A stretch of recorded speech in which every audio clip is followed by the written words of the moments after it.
They'll let you know what it is, basically. And your belief is irrelevant. Doesn't matter. What they believe is the pillar. We're going to build our entire conversation on what I think, what I believe, what my opinion is. And so everything, and I say everything, you're not supposed to really use these all-inclusive terms, but most of the time, and I just didn't have that much room on the screen, but everybody, what else anybody else says, it's disagreed with, it is corrected, it is amended, or edited, or just thrown away somehow. It just can't stand as stated. And it doesn't matter what silly thing it is, you know. Man, it's really cold out there. No, it's not cold. And it doesn't matter what you say, they're going to block it. And they will never just let something stand. Is that annoying to y'all? Okay. Then if this person is always right, guess what? You're always wrong. Exactly. So just get ready for it. That's right. And everything is a competition to this person to see who can be the rightest, who can be the most accurate, who can be the surest in what they say. And so the know-it-all has got to always win. Everything's a competition.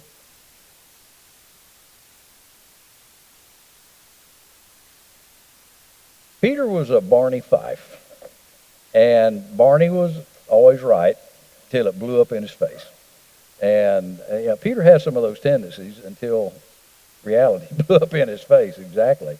But, there are people that they will be quiet not to listen. They're reloading. You know what I'm saying? And they're not listening to what you say. They're just putting more ammunition in the chamber, and they're fixing to come at you with it. And so this person is extremely insecure because they base their value on the fact that they think they're right. And if they're ever proven wrong, oh my word, that's the worst possible thing that can happen in their life. And so they're very prideful. And prideful doesn't mean that I'm better than you. There's a whole family of flavor about this word pride. And one of the main definitions of the word pride is I'm exempt from the rules. Everybody else has to do it but me. Everybody else has to drive that fast but me. Everybody else has got to turn that in but me. You've been around people, I'm sure, that you better do it, but you just don't understand who I am. Well, yeah, I know who you are, and you need to do it. And so that's one of the bases of pride. And so they think that their value is calculated on them being right. If you're wrong about something, are you still just as valuable as you ever were? You're just as valuable as you ever were. You're just wrong. Is it okay to be wrong on occasion? Yeah. That's the way you learn. There are actually times in our marriage when I'm wrong. Actually times. And that's one of them right there. Oh, goodness. So, then there's the intimidator. And this is a choleric guy. And if you have been in our temperament series, you'll be able to fit these guys with whatever temperament type it is. Who would this be? This is the choleric. And the choleric is his motto in life, or her, do it my way now. All right, there's just no way around it. And so this person asserts control by using threats. They get loud. They get aggressive. They will get in your face. They will use threats. They're going to be right. They're going to get their way. And I've said this for I don't know how long. If you scream and holler to get people to do what you want them to do, that's exactly what you're going to have to do tomorrow. You have to do the same thing. You have to scream and holler, and eventually bosses that have this attitude have a high rate of employee turnover. People ain't going to put up with this, And so I need to learn, everybody needs to learn, that sometimes you don't have to be right because it's not necessarily a life or death situation. You can let somebody else be right. And maybe you don't completely agree. Maybe that's not the absolute best way, but does it always have to be done your way? So They are the bully of the workplace. They're the bully of the home. They're the bully of their church. They're the bully of the community. You can see this even in school, in the locker room, on the playground, in the classroom. There are, those that just seem like they're gonna run the whole thing. Psalm 10. Let me turn there and read. Psalm 10 and verse number 7 says, "His mouth is full of cursing and deceit and fraud. Under his tongue is mischief and vanity.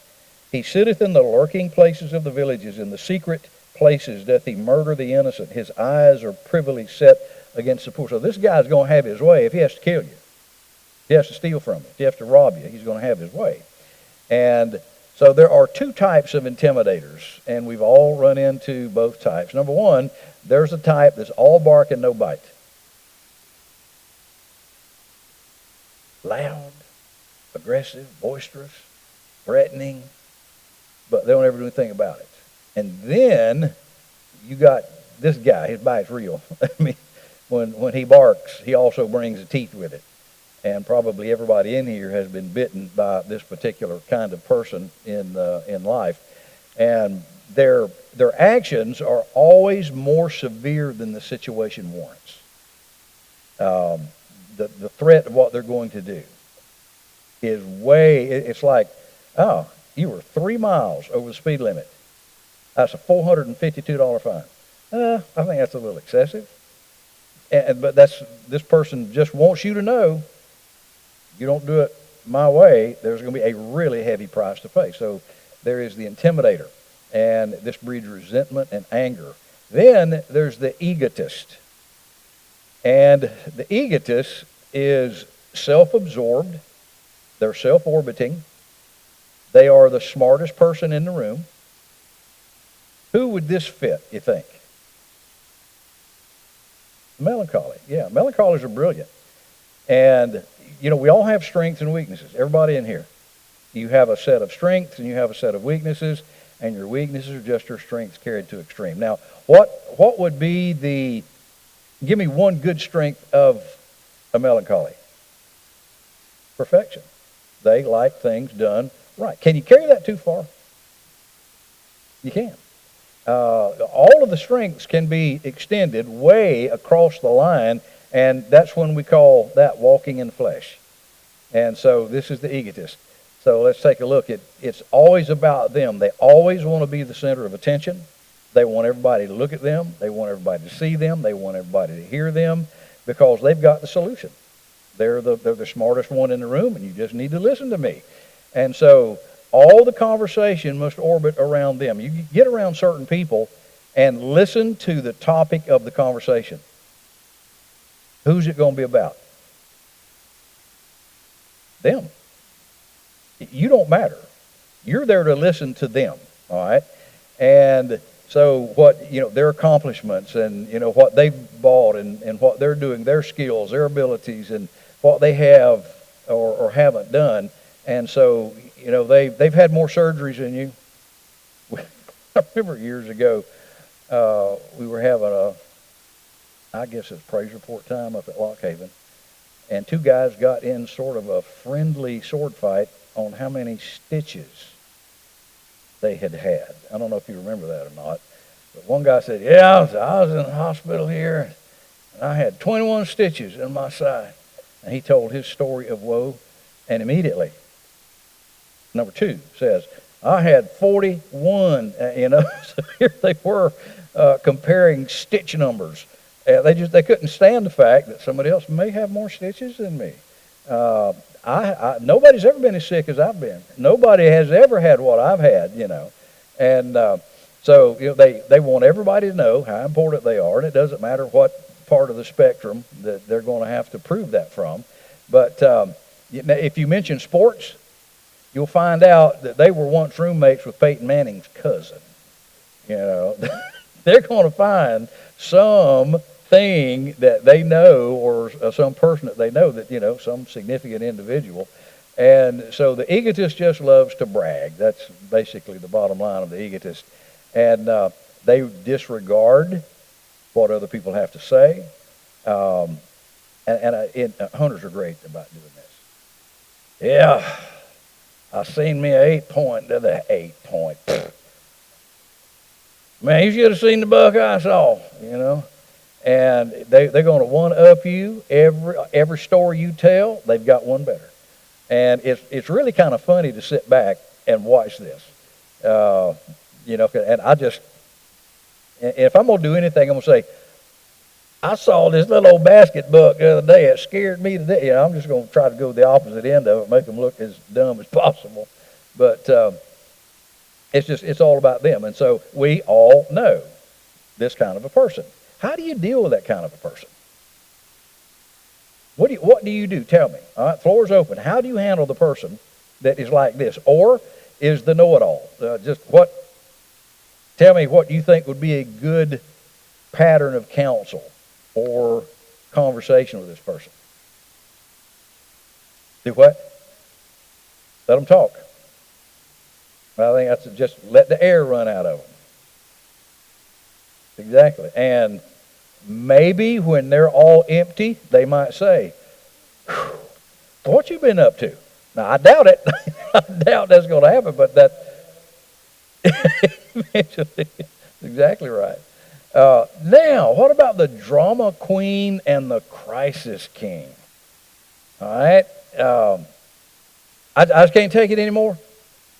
I'm telling you, I'm at the end of my rope, and just like last week. I was at the end of my rope last week, and I got a new rope this week. And so the drama queen and the crisis king are always in a panic.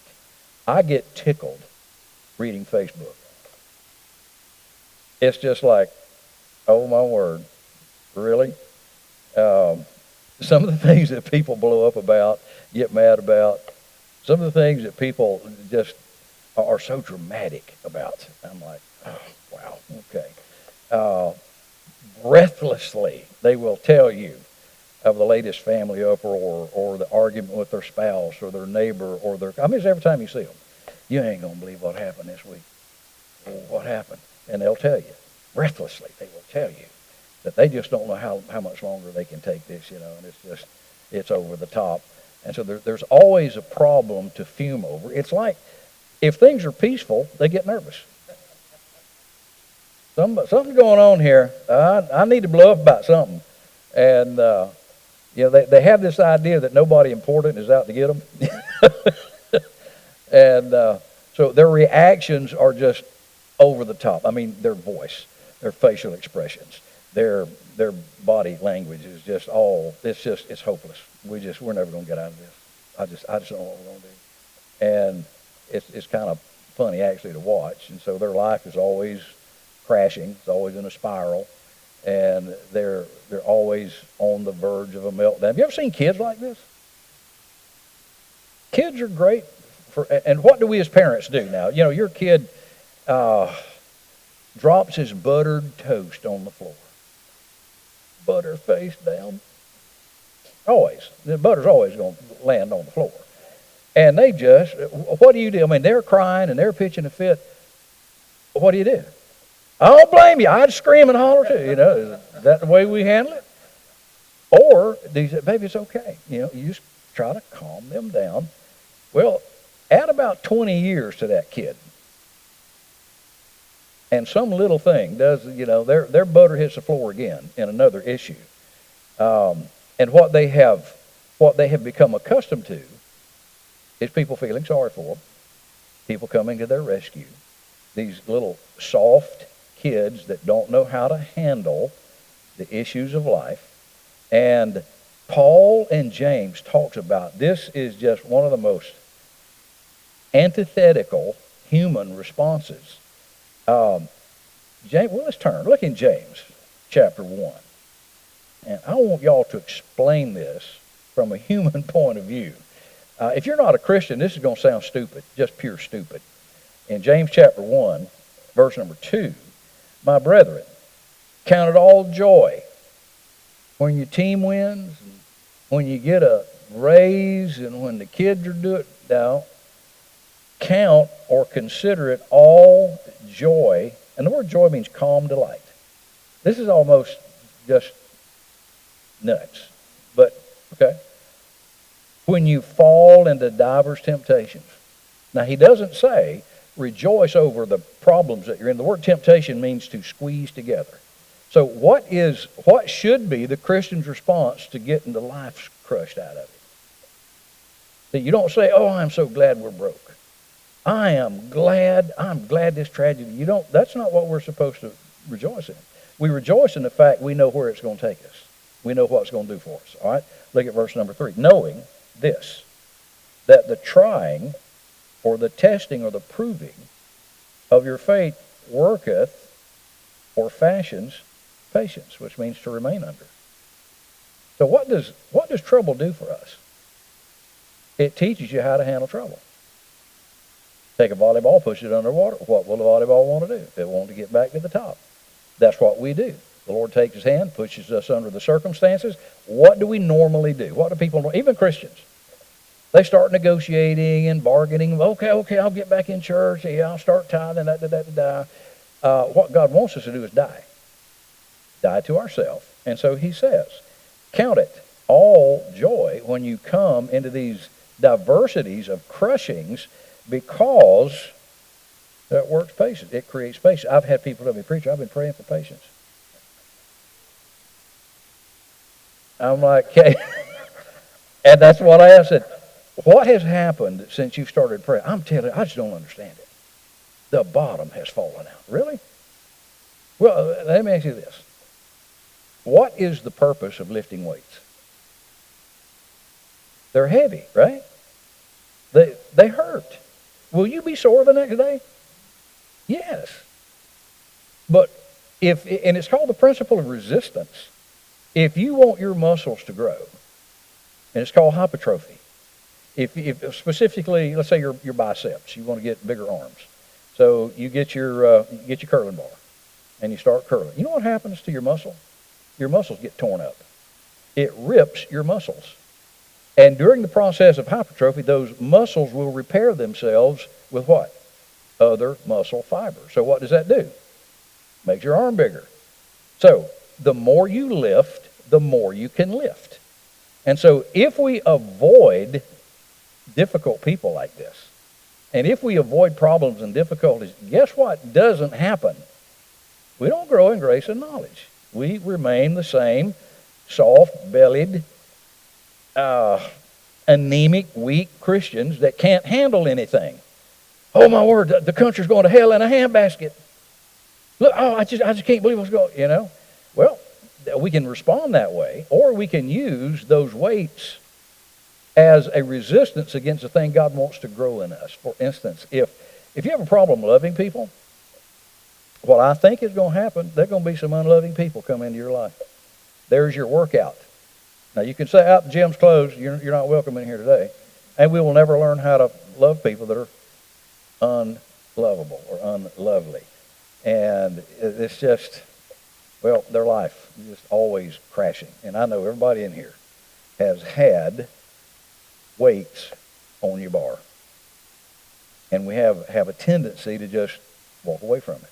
I don't want to deal with that, but it's necessary that we learn how to do that, because the more weight you lift, the more problems you can handle, the more problems you can handle. And this is the way God works out in his gym. And so, they have they're on the verge of this meltdown, just like they were a few days ago or last week. And so the mundane evolves into mayhem. People just do not know how to handle the simple, common things in life. So the next time that the Lord brings one of these kinds of people into your life, you got a choice. We can either walk away from it, ignore it, or we can deal with it. And when you don't feel like loving, love. When you don't feel like being patient, be patient. When you don't feel like, when you feel like there's just no more hope, be hopeful. When you feel like there's no reason to rejoice, rejoice. Now, again, you don't rejoice in the problem. You rejoice in the God who can give you strength to handle that problem. That's exactly what James and Paul talks about. This is not just some philosophical the self-help psychology I'm telling you about, this is the biblical response to very difficult, toxic people. These are our gym workouts. These are the people that are the weights on our bar. And when you learn to handle person one, will there be a person two? Oh, yeah. And why does a team have practice, for instance? Why does a team practice? Get ready for the game? Our football coach used to tell us, you will do in a game what you do in practice. That if you fiddle around at practice, you're going to fiddle around in a game. And we used to have exercises. There was one called Bull in the Ring. And Bull in the Ring, you get one guy, put him in the middle. And you get about 12 or 15 guys with these the blocking dummies, and they'd all stand around, and everybody had a number. And you'd be in the middle. And he'd holler out, 2! Number 2 might be behind you. And here he comes. And the coach would tell him, you hit him any way you can. If his back is to you, you smash him in the back. And so they would let you know, 1, 2, you know where the number was. And so you needed to be able to turn 7. And you needed to be able to turn. And there were times I missed it because I ain't the world's best mathematician. But what did that do? That got you ready for that animal of a linebacker that was going to be playing for Avon Park or Lakeland or whoever we played against. And so that's what practice is. And so these are just ways to get ready for real life issues. All right, now how about the put down artists? Words can be weaponized. They can be honed into tools of destruction and discouragement. And there are people that will never, ever say anything encouraging you. It doesn't matter what you say. It doesn't matter what you post. They've got something cute or smart to say about it. They're not going to say, that was good. I appreciate that. They're not going to do that. And so this person is always insulting and criticizing, belittling, or diminishing somebody about something. Really? You wore those shoes? Really? You got your hair, whoa, what? Yeah, there's just always some smart aleck remark. And what are they trying to do? They're trying to make you feel bad about yourself because they feel bad about themselves, and they want you to feel worse about yourself than they do. All right? So, Ephesians chapter 4. Let's turn there real quickly. Verse number 29, Ephesians 4:29.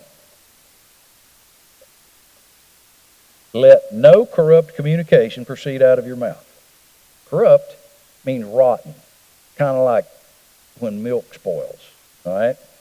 Let no rotten communication proceed out of your mouth, but that which is good to the use of edifying. Now, what's an edifice? The building. What are our words supposed to do to other people? Build them. You don't tear their building down. You build them. That it may minister grace unto the hearers. So, words are very significant. As a matter of fact, in studying the Bible, definitions of words do not give all they are is commentary. Because especially in Hebrew, there's not only the definition, but there's emotion.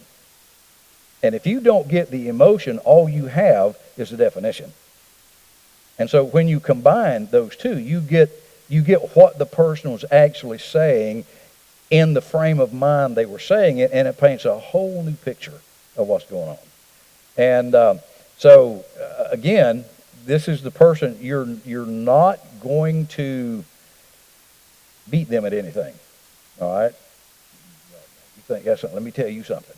You think that's fast, let me, And so they're always putting somebody down. All right, now, the moral authority. Let me back up here. Preachers are famous for this. They are famous for it. This is the person. Every situation, they will launch into a sermon, regardless of the reason, using condemning language with religious themes. Oh, my word. And again, I refer back to social media. Everything they post is some kind of a knife to the heart because you're wicked.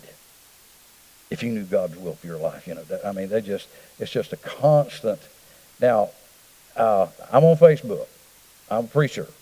I post a lot of, I'm going to say even a lot, but I post devotional thoughts on my page. But I try to punctuate it with stupid jokes. Now, y'all didn't have that.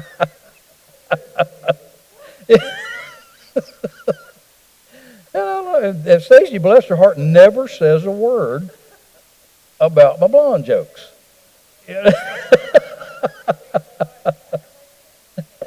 Oh, my goodness. I posted one today that said this doctor says to this blonde girl, said, "Have you ever been incontinent?" She said, "Well, yes, I've been to Europe 2 times." And George was like, "Oh, please stop." I said, no, I'm not going to do that. And so this is the moral thought. You don't have to have a verse for everything you do. As a matter of fact, I'm not sure there is a verse for everything you do. I want a cup of coffee. Oh, you know what the Bible says about that, don't you? No, I don't drink coffee, but I don't know what the Bible says about it. There's not a Bible that, for instance, we're getting a Chevrolet. Oh, you need to get a Ford. And there's some sort of a moral reason for doing one over the other. And is it okay to have preferences about things? Sure it is. Sure it is. There's some people who've been buying Fords all their life. You know why?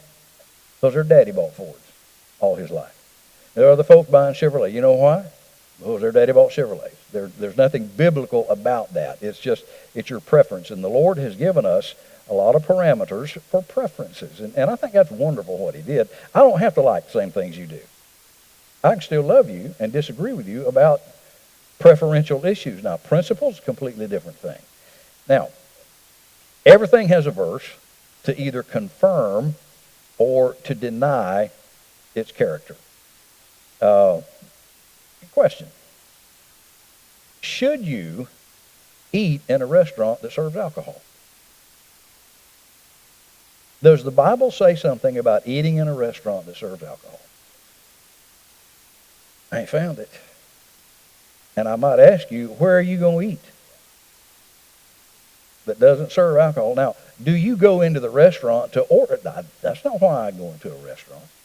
I've never ordered alcohol. Not going to. That's not why I go there. Manny's.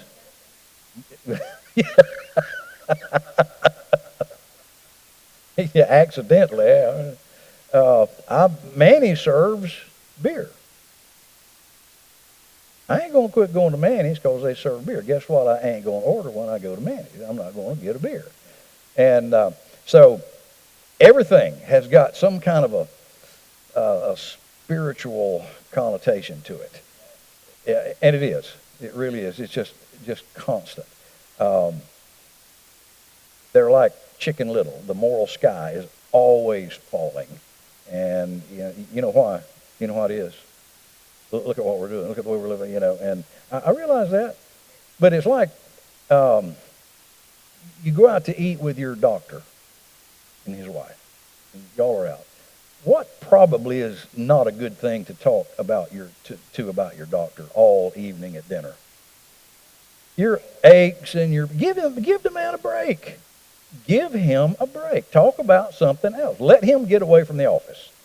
And the same thing is true with any occupation. You just leave them alone. They've been working on that 8 hours today. Give them a break from that. And so because God is involved. If you take exception to this person, oh my word, you're questioning God himself. Well, probably not. Maybe you're just questioning their application of the Scripture.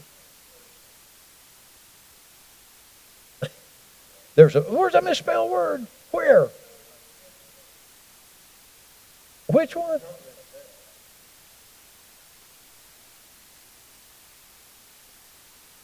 God is invoked. That's correct. Oh, okay. I misspelled it verbally. All right. All right. I hate a misspelled word. I do. That burns me up. Anyway, all right, thank you, Jamie.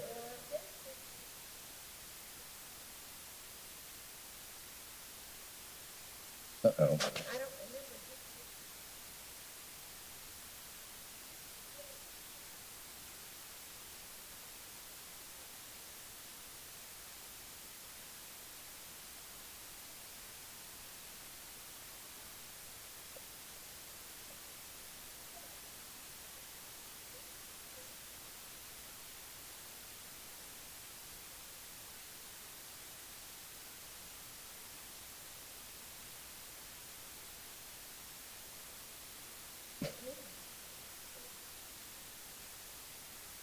Well, yeah, this is probably more from the preacher perspective, and I know there are some laymen that just get really, really tied up, and all this kind of stuff as well.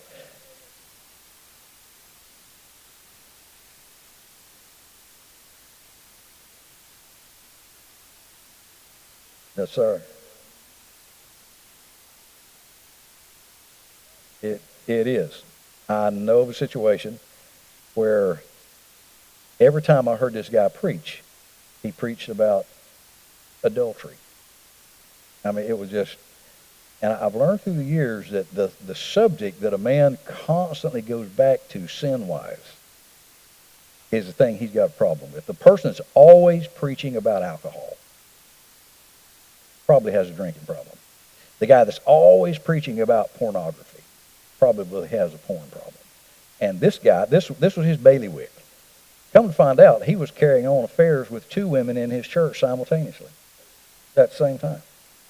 But that was, you could tell, you knew when he got up to preach, that was going to be on the menu. And so you're exactly right, Jamie. You're right. So this is an interesting statement in Ecclesiastes chapter 7 and verse number 16. Be not righteous overmuch, neither make thyself overwise. Why shouldest thou destroy thyself? Now, what does that mean? Don't be righteous overmuch. That doesn't mean over many things. I'm always talking about. But don't be overly righteous. Does that make sense? Don't look at people like you're better than they are spiritually. You've been saved longer than they have or whatever. And so even in the book of Ecclesiastes, there is warning. Be wise. Now, you can talk to people that are of this stripe right up here. You can talk to them in a tone, not make them feel like they're idiots, not give them the idea that you think you know everything, because this can turn real quickly, and we can become the know-it-all and, this great spiritual authority. But I think that if I am, and if you are the salt of the earth, which is what Jesus said we are in Matthew 5:13, salt does several things. It's the only rock that humans regularly eat. And it's a chemical combination of two poison substances. I'll explain that. Sodium and chloride, or chlorine. You mix those together, and you sprinkle them on your grits or your green beans or whatever. And salt does a lot of things. Salt will preserve by pulling water out of meat. And when you sprain your ankle and it swells up, what does the doctor tell you to do? Soak it in Epsom what? Salts. What does the salt do? It pulls blood out of the muscle tissue. And if you've got carpet and you've got a flea problem in your house, sprinkle salt all on the carpet, leave it for a week, get your vacuum cleaner, and vacuum up every dead flea in the house. They will eat the salt, and it'll dry up the blood and kill every one of them graveyard dead. So salt preserves. Do you think that Christians have had a preserving element in the world? Godly people? Oh, I agree completely with you. It stings an open wound. You ever had salt get in a cut? Now, as Christians, I think we are the salt that stings the world's open wound. And we don't have to throw ourselves into the wound. How many times, we've talked about this, you can rub medicine on the cotton ball or steel brush. I would much rather have the cotton ball. You don't have to throw the truth at people. You don't have to preach in anger or be better than they are. You don't have to do that. Just simply apply the truth and let the truth do the work. Let the medicine do the work. And it also creates thirst. What are some foods that y'all can eat to make you thirsty for 2 or 3 days? Doing what? Ham.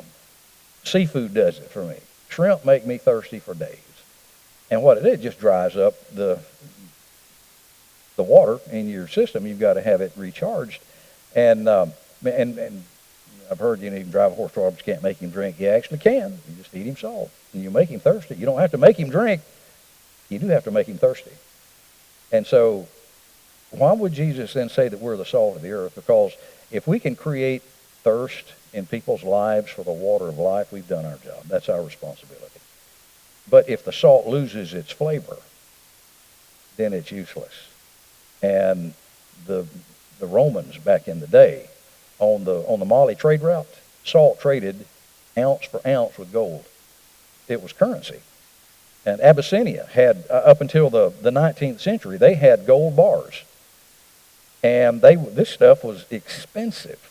And the Romans used this as currency. And when it loses its flavor, it loses its currency value. And we call that inflation. Inflation is not when you don't have any money. Inflation is when you got money. It's just not worth anything. And that's what we're seeing right now. And it's just the prices are nuts. And so they would take, when it lost its flavor, they'd take it out. And Jesus said when it loses its flavor, it's good for nothing. It would be what? And you know what they would do with this salt that was no good? They would put it in the potholes in the Roman road system. And people did exactly that. And so when we lose our salinity as Christians, we've lost our purpose. That's why we've been saved. That's why God has put us in this world, is to represent himself. And so let's look at some telltale signs of a toxic person. Number one, truth is not a real high priority. They don't care how they make you feel. If they have to stretch the truth to make them look true and right and correct, they don't mind doing that. Number two, they have a lack of emotional intelligence. They will make you feel like a dog, and they don't care. Does it bother you to hurt somebody's feelings? Now, what if the truth? Now, I think there's a way to present truth, and if the truth hurts them, what can you do about that? You can't do anything about the truth hurting. I've just got to be very careful about how I present the truth. Look, you idiot, if you had listened to me, that's not a real good way to present the truth. And so they have a lack of emotional intelligence. Number three, they talk too much and they listen too little. Number four, he or she always needs to be right. They will argue with you. They'll argue the stop sign because they want to be made right. Number five, the presence of control or constant drama. It's just constant. Oh my, you just don't know what's going on. This is the worst thing. And it's something always about to blow up. Something's always about to just collapse and the world's coming to an end. Number six, signs of addiction or dependency. It's your fault. If you had told me you loved me, if you had done this, if you had done that, that's why I am the way I am today. It's always somebody else's fault. Number seven, conversation salted with sarcasm. Now, to be honest with you, I think some sarcasm is really funny. But I will never, I'll give you my word, I will never use sarcasm to hurt your feelings. That will never, ever. Trey, I love that kid. And we do it. Here, I do this guy right here. Gordon is now in the circle. And I love doing that. But you can't do that with everybody, because there's some folks that just don't get it. And so, anyway, this person doesn't care if you get it or not. They're going to do that. Then number 8, they have a victim mentality. Number 9, their stories are always grandiose, especially when it comes to them and their experiences. Yeah, it's always about what they've done, and it's always just grandiose. Number 10. the person tries to control you. That they want to control what you think, everything you do. They want to be behind the steering wheel. So that's a lot of signs, and probably all of them don't apply to the same person, but there may be one or two that's prominent in somebody's life. But why are people toxic? Well, toxic people often make you want to fix them and their problems. What can you do to help me? And they're always in need. And that need could be financial, it could be emotional, it could be, I don't know what the need is, but you are responsible for fixing them. All right? They want you to feel sorry for them and responsible for what happened to them. Their problems are never solved. Never solved. You do something for them on Monday, guess what's going to happen next Monday? Hey, look, I can come back. And once you've helped them with one crisis, just get ready. There's another one. There's another one coming.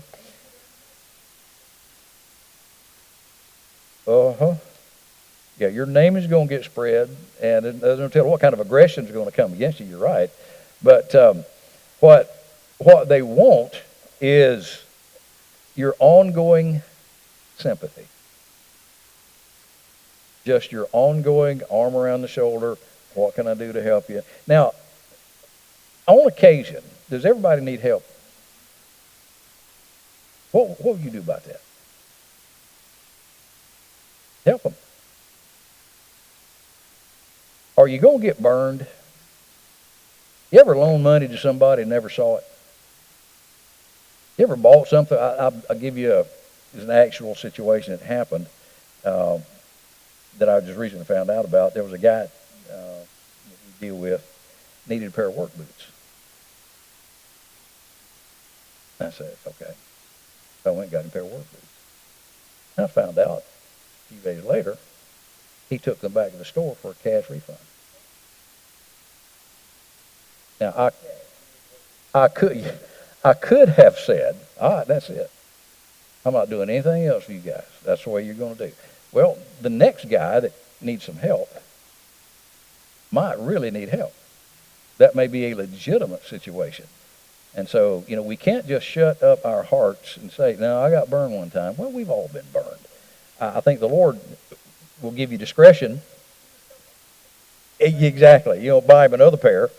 Bible won't do that. But fixing and saving them never works.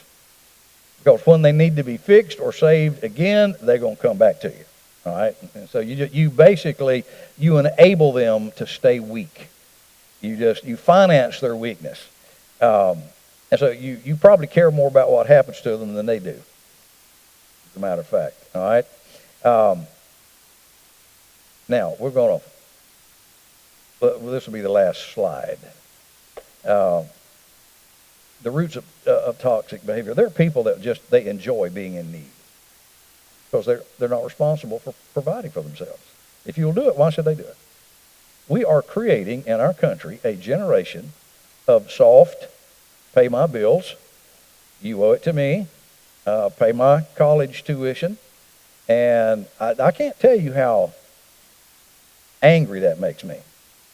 It is not our job to pay their, and I told you all this, the little press secretary for Biden the other day, a few weeks ago, was talking about this very issue, and she was questioned about, the government paying off these kids' college loans, and she said, well, it was just a bad bet. And I was stunned for a minute, and it just got real quiet in the press room. It was a bad bet. So anytime I make a bad investment, I can go to the government and get refunded for that money. This is what we're doing to a generation of kids. But they're chanting death to America. After you pay off my student loan, anyway. Toxic behaviors sometimes run in the family. They pick this up. They learn it from moms and dads. They derive some benefit from their behaviors. safety and control issues. They're energy vampires. They don't want you happy. They don't want things going well for you. And so they're going to set you up for the same kind of situation that they're dealing with. And some people just like attention. They're in trouble, and they want everybody to know it, and so maybe they can just get more help, more assistance. And they want to win by any means possible. They never emerge from their emotional adolescence, and there are people that they got hurt, they got embarrassed, they got some kind of a wound when they were 10 years old. They stop. When you get hurt like that, you stop growing emotionally at that age. So you might have a 40-year-old man that is 10 years old emotionally. He never learned how to deal with these issues. Now you might think, Brother Jim, does this have anything to do with the Bible? I think it has a lot to do with Scripture, absolutely. Because this is the way people are. Not everybody, thank God. And so we need to learn not only how to, we used to call it the Sunday hop at baseball practice. And every night a guy he'd hit one to you and it'd bounce 4 or 5 feet in front of you, and you could catch it right here. And boom, boom. And you look like Pete Rose, man. That is such an, and then you've got what was called a worm burner. An old boy would just crush one. And I've got knots on my shins tonight from this very thing. And it wouldn't get off the grass until it got to you. Then it would hit a rock or a piece of sod. I've been hit in the mouth and the chin. Yep, and just pow, pow. And if you don't, yeah, Jamie's got some stitch. Yep, it was a softball. I remember that. And so you need to learn how to respond to any kind of a situation, because thank God, I'm looking around this crowd right here. I thank God for y'all. Y'all are so easy to get along with. I can talk to you, and we can laugh, and I love it when we come in here. We're not intimidated by laughter. We don't have that wipe that smile off your face and look like a Christian. We don't have that mentality, and I love that.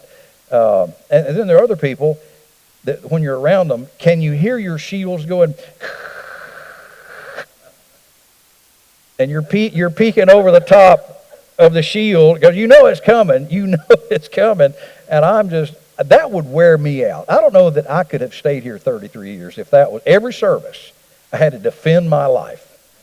That would wear you out. So thank y'all. Thank you for not being on this list. I appreciate that. I really, really do. I look forward to coming. I look forward to being around you and hearing your stories and us just sharing life together as Christians in this world. God bless y'all, and I mean that with all of my heart. I appreciate it more than you ever know. All right, it's 8 o'clock. We need to quit. Lord willing, we'll be gone for a couple of Sundays, and P-Row will be here Sunday morning for class, and Sunday morning, and next week, class and Sunday morning. And Gordon's going to take the 26th, which is a Wednesday night, I believe. And Trey is going to be taking Sunday nights while we're gone. And so y'all pray for this. Thank you, Gordon. I appreciate that.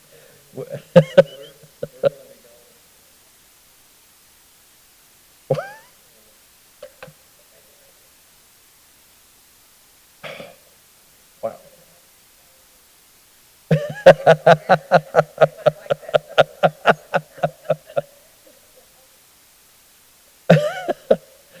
Oh goodness! Well, thank you all for being here. It's good to see you, and Lord willing, we'll see you. We're coming back the 1st of July, and I'm looking forward to going. Looking forward to that.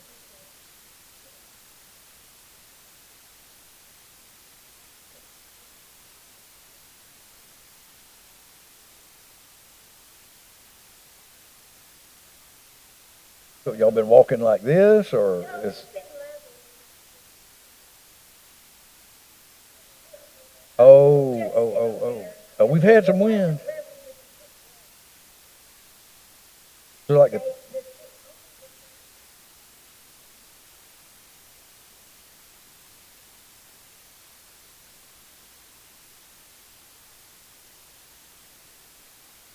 table in a restaurant, rocking back and forth.